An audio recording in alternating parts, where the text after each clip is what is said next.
If you haven't played Counter-Strike in a while, it's easy to forget how unforgiving it can be. There's no regenerating health, and just one burst from an assault rifle or bullet from an AWP is enough to take you down. Valve's next entry in the franchise, Counter-Strike Global Offensive, isn't meant to be a huge step forward. This is not Counter-Strike 2, but instead a reworking of existing mechanics with a few tweaks made to map layouts, loadout options, and the visual style.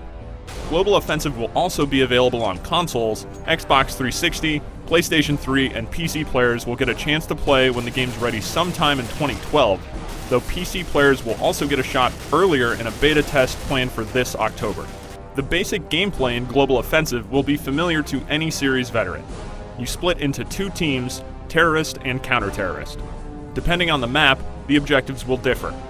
On Dust and Aztec, the terrorists need to plant a bomb at one of two designated sites, while the counter-terrorists need to stop them.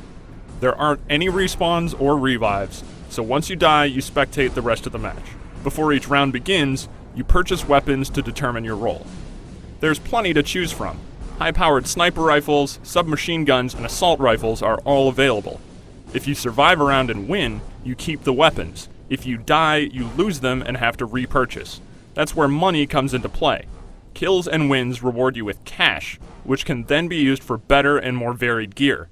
This includes standard explosive grenades, flashbangs, and smoke, as well as a new gear item, the Molotov Cocktail.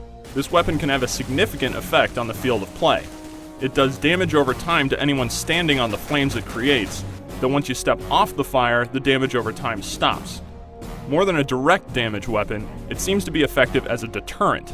Because no player is going to want to run across a carpet of fire, the Molotov seems like it could be really useful for map control and defense. Speaking of maps, Valve's made a few changes to the Dust and Aztec maps that longtime players might appreciate. The underpass area on Dust has been widened significantly, and a new stairwell leading up from the underpass serves as a great exit point for terrorists who would previously have been pinned down by counter-terrorist snipers.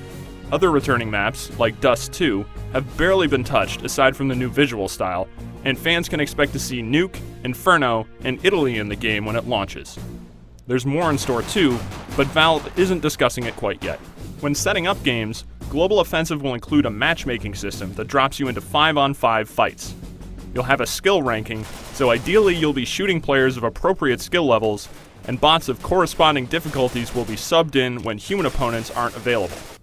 For anyone who finds 5-on-5 matches to be too restrictive, custom games can be set up on PC, though console players won't have this ability. With more weapons to play around with, like the stun gun, and a few other minor changes made to the gameplay, Global Offensive manages to differentiate itself just enough from previous Counter-Strikes to stand out. Even with changes, this still feels very much like Counter-Strike. Fast, punishing, and a lot of fun. For more details on Global Offensive, head over to IGN.com.